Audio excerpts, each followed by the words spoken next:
It's coffee time.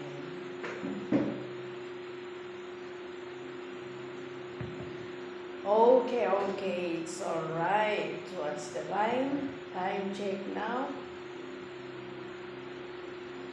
It's already 12:27. Umaga na po mga kapatid, mga kabayan, pero gising na gising po tayo. Ay, naku, buhay na naman. Ganito po ang buhay ng pamilya. Himbing at tulog na yung mga taong iba dyan, pero tayo gising na gising pa. Ito, nagkakape pa, pampalakas. Pero bilang isang magulang, bakit kailangan mong magsakripisyo? Ito, tulad ko ngayon. Ayan, katatapos ko na po nag-print. Nag-print for something na kakailanganin.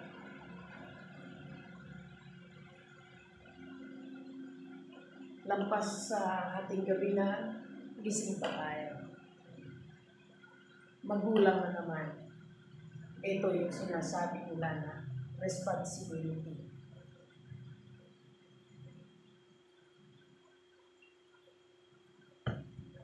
Una sa lahat, kung bakit kailangan mo magsakripisyo. Ito ay para sa kinabukasan ng mga bata, mga anak natin. Tayo ang gumagawa habang hindi pa nila kaya. Kaya kahit anong ano pa man, tulad ngayon, na orasan ng pagtulog, hindi ko tayo kasi nagpupuyat. Kasi tulad nga nitong nakalagay dito sa notebook ko ito, na 3. Creating the life of my dreams. Ayan. Dahil pangarap ko, balang araw, maganda ang kinabukasan ng mga anak ko, ito pinaghahandaan ko ang para sa kanila. Lalo ngayon, napasukan na naman. Kailangan na doon kayo, sa ganun. Lahat ng kakailangan nila sa school, lalo po sa enrollment nila, at least matustusan, mapa-enroll na sila para ready na naman sa kanilang pasukan. Pangalawa, para sa pang-araw-araw na pangangailangan. Hindi natin na mawawala yung mga basic needs natin tulad ng pagkain, shelter, and of course, clothings. Sa mga anak matulad ko na nag-aaral, dyan na yung needs nila sa school, tulad ng mga uniforms, pair of shoes, skirts nila, blouses, notebooks, ballpen, kasi dito sila magsisimula. Sa papel na to at sa pluma na to, dito magsisimula ang kanilang kinabukasan. Ano pa? Pangatlo, para makaipon ng pagpapalago sa negosyo kung ano man meron tayo. Tulad ko, ito po, nagbebenta ako ng eyewear with negative ion kung saan nakakatulong din naman ito sa pag-aalaga natin sa mata. So, para at least hindi ako mawalan ng stocks, kailangan na makaipon ako. May itinatabi-tabi dyan para sa ganon. At times na may mas maraming order, may pambili naman ako ng dagdag. Pang-apat, kung bakit kailangan natin magsakripisyo, ay para sa investment for future use. tulad ng lupa at bahay. Para sa gano'n, may maipamana din naman tayo sa mga anak. Dahil mahirap din naman yung tulad ng sitwasyon ko ngayon,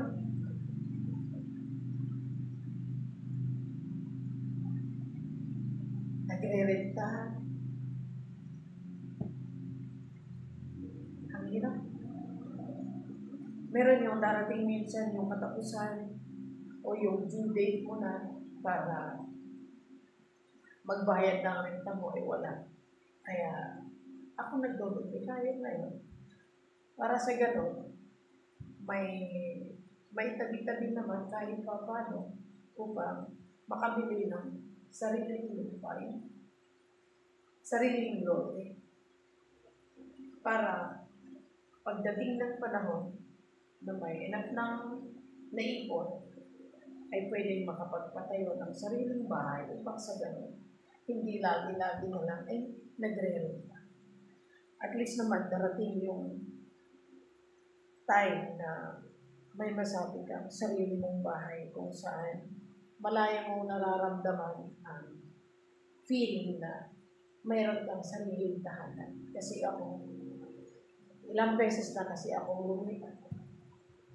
Sa lugar pa lang namin, sabi nga ng ate ko halos nilibot ko na ang buong munisipyo namin sa kakalipat-lipat ng boarding house. Masakit, diba?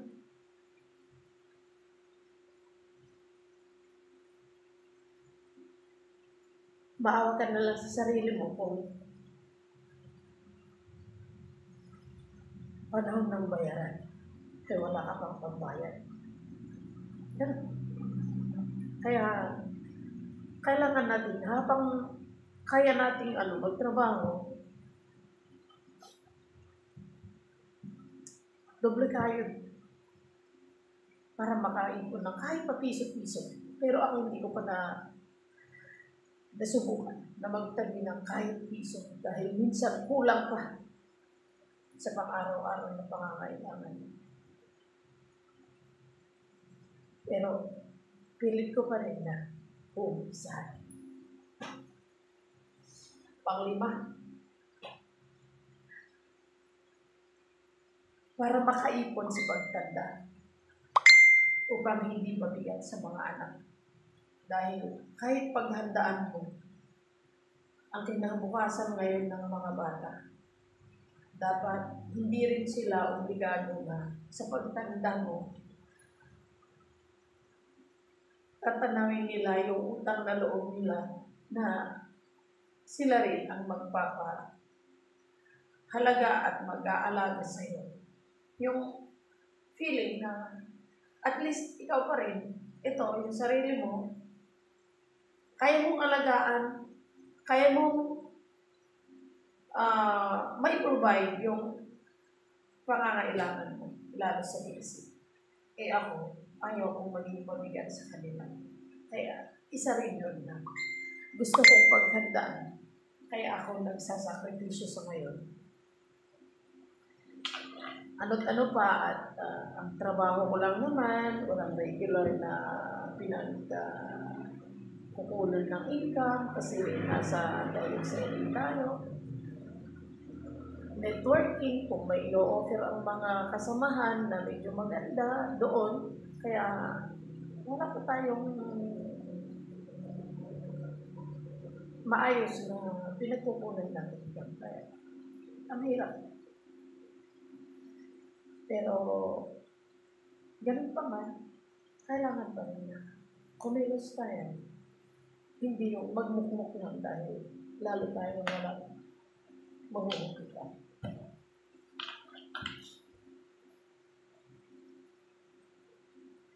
Pang-anim. Dahil magulang din ako, tungkulin natin na gawin ang responsibilidad bilang isang magulang sa ating mga anak. Kaya, huwag tayong sumuko. May mga panahon man na darating, lalo sa oras ng sobrang kagipitan,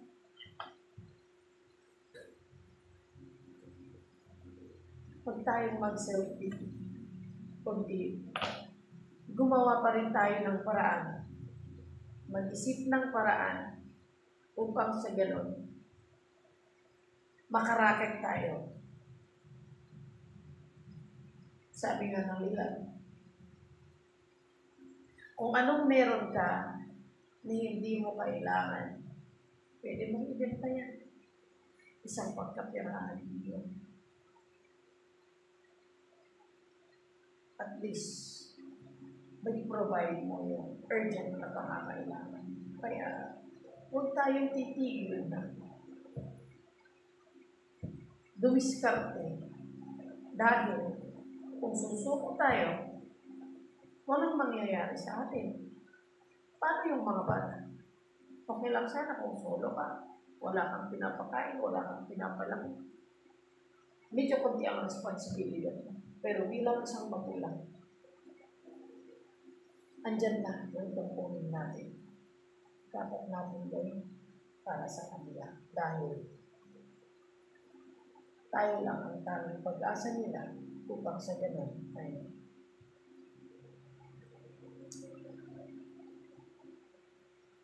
makamitin nila ang kanilang pinapangarap, lalo sa kanilang pag-aaral, para sa kanilang edukasyon o sa kanilang kinabukasan. Kaya, pagod man tayo, pwede tayong magpahinga. Bawal lang ang sumuko. Yan po ang challenge ko sa sarili ko dahil hindi natin maiwasan minsan. Talagang nakakapagod din. Lalo sa ating mga ina. Minsan mahina tayo, lalo kung ang physical na katawan ay pagod na rin sa kakadiskarte.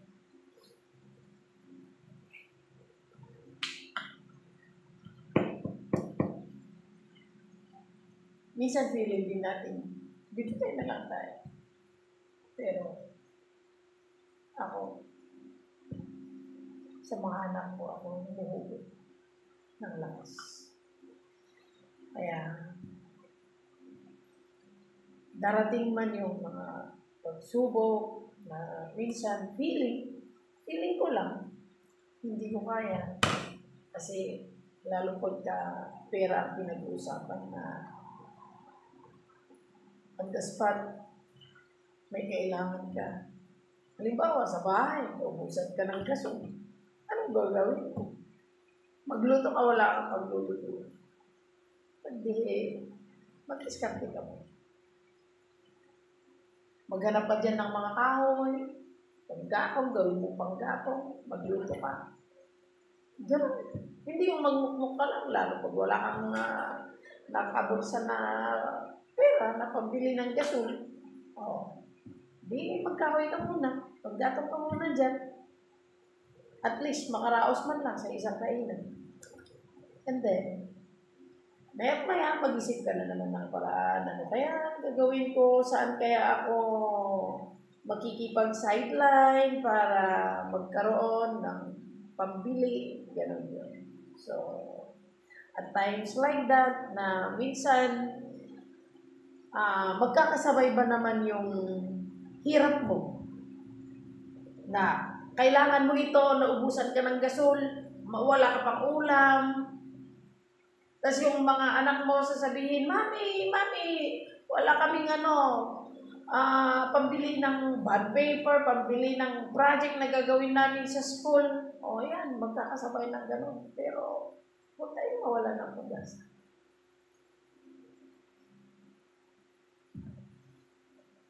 Dapat isipin din natin na sa bawat paghihirap natin at ginhawa ng ating buhay, may isa dyan sa taas. Laging nakasubaybay sa atin. Kaya huwag din natin pagwalang bahala na hindi siya pansinin. Kundi lagi sa mga panahon na okay tayo, sa mga panahon na naghihirap tayo, dapat tinatawag pa rin natin siya. Kaya sa mga tulad ko, mga magulang, yan, mga anim lang naman. Dahilan ko kung bakit kailangan natin magsakripisyo bilang isang magulang o isang ina o isang ama sa ating mga anak.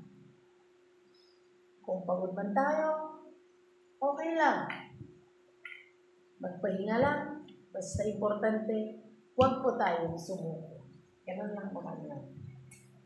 At, o nga pala, sa mga tulad ko na mahina na ang mata, malabo na ang paningin, ito pala, may binibenta akong eyewear, kung saan nakakatulong po ito sa pag-aayos ng mga problema natin sa mata, tulad ng malabong paningin, nearsighted, farsighted, dahil po sa negative eye na meron ito, pwede nakakatulong yun, lalo po sa may mga problema sa mata, tulad ng katarak, glaucoma. It will take time na tutulungan niya ang ating paningin. Kaya kung halimbawa sa inyo, may problema ng mata na tulad ko, huwag pong atubili na tatawag sa 0906-623-6062 para sa inquiry nyo dito sa eyewear natin kung saan pwede pong makatulong sa atin.